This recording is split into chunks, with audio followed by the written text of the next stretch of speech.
what is good? Out here at a random field, about to rip some upper plyos, some slow lowers. I was gonna do this inside, got to the gym, it was packed, figured I'd do it outside, make a YouTube video about it. So let's go. Alrighty, first thing that I'm gonna do is just some deep push-up bounces, get the tissues firing, deep tier plyometrics for the shoulders basically.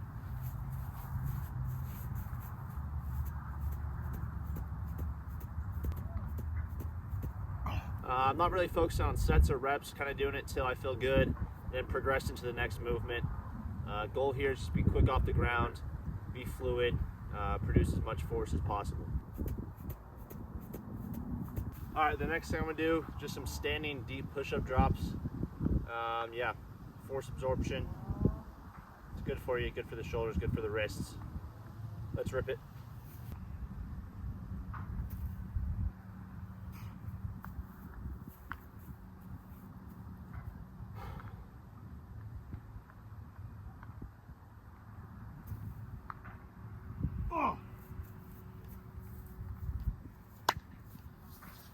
I'm gonna rip one more of those, really stick it this time.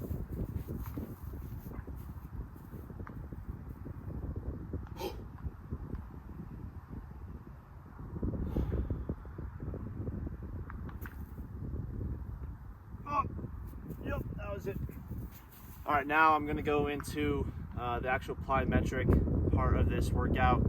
So I got the force absorption portion of it done. Now I'm going to do some continuous plyo push-ups, and then I'm going to attempt single arm dead stop plyo push-ups, or not plyo push-ups, just push-ups in general from one arm. But yeah, we'll rip some continuous plyo push-ups right now. Probably hit like 3 or 4 sets. Move fast. That's about it. Yeah.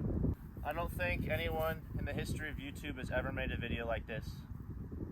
Going to a field and then performing upper body plyometrics in the grass in January.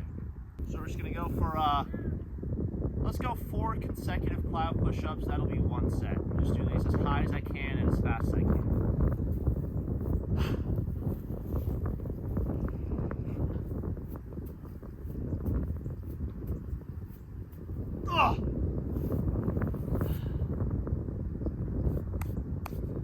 That'll do.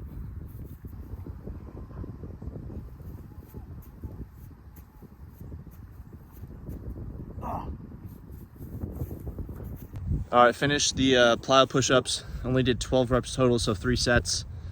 Minimal effective dose. It's kind of like a maintenance session. After this week, which is officially the first week of football workouts, I'll kind of know how to structure my program outside of football.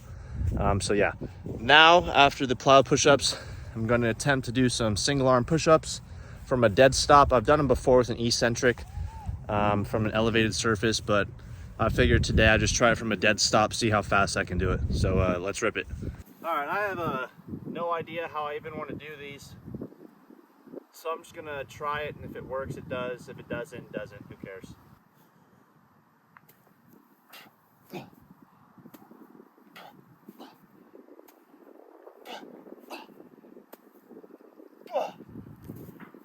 All right, right hand. Got the right hand, now I just gotta figure out the left hand.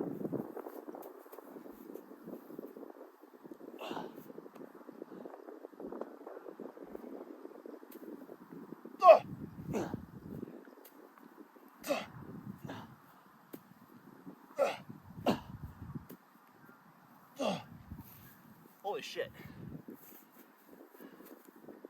No idea if that's applicable to anything, but that feels really cool, and it's also very hard.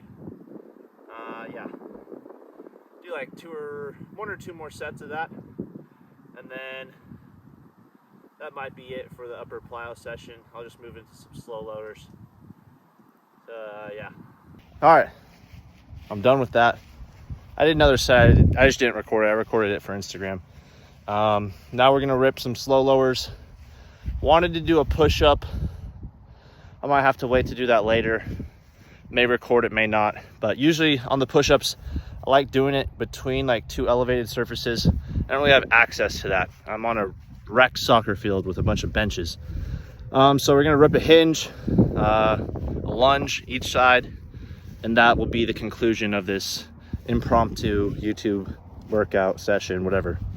So gonna go straight into 2 sets of a 1-minute hinge slow lower. And I'll explain more on that as I do. All right, slow lowers is essentially a way of doing an isometric. Learned these from Dak Performance. Follow the guy on Instagram, he's crazy. A lot of good content there, but essentially what I'm doing on this hinge, I'm hinging obviously, I'm contracting my quads and my hip flexors, and I'm pulling myself down. Instead of thinking it as my back's bending, I'm thinking of it as the front part of me, the anterior portion of my hips are pulling me down into it. Essentially, I forget what the name is, but there's this theory, or not theory, it's a true fact. When you contract this muscle, the opposite muscle turns off. So in theory, I contract my quads, my hip flexors, my glute and my hamstrings will be off, and theoretically that will potentially allow me to reach a greater range of motion than I would traditionally. So that's about it. I'm gonna rip it. I'm gonna do 1 minute down. I prefer to do these bilaterally. You can do it unilaterally, it doesn't matter.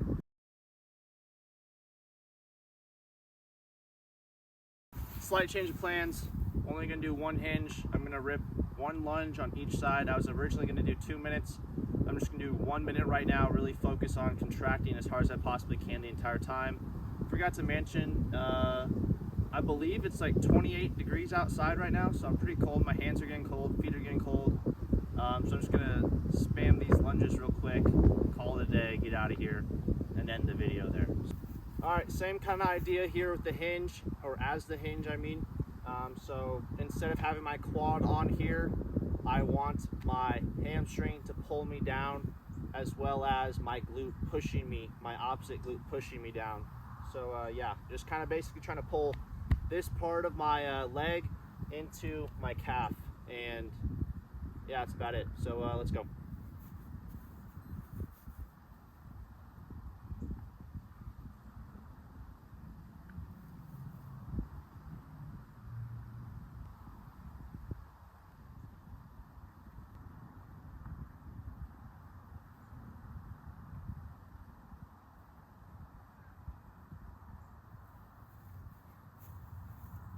What's really interesting about these is, you know, like in a traditional isometric lunge, if you've ever done it for a long duration, you like 1, 2 minutes, 3 minutes, 5 minutes, whatever it is, your quad will just give out and you'll start shaking, be pretty painful.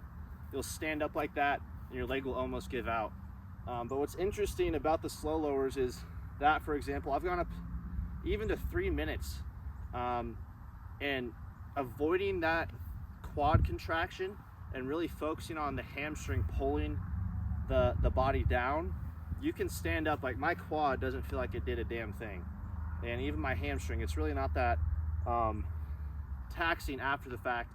It is a bit hard to maintain a contraction for 60 seconds. That's why it takes practice. I used to do these around 3 minutes each leg, but haven't been doing them very consistently the past year or two, so trying to get back into that because they make me feel good. But yeah, I thought I'd share that. It's really interesting. I'm not exactly sure about the science behind it, or if there is any science behind it, because there probably isn't. It's something relatively new. It's very experimental, which is why I like doing things like this. But yeah, I'm gonna do the right leg real quick and then call it a day. I just finished my lunge on my right leg. Meant to include it in the video, realized I accidentally recorded it in slow motion.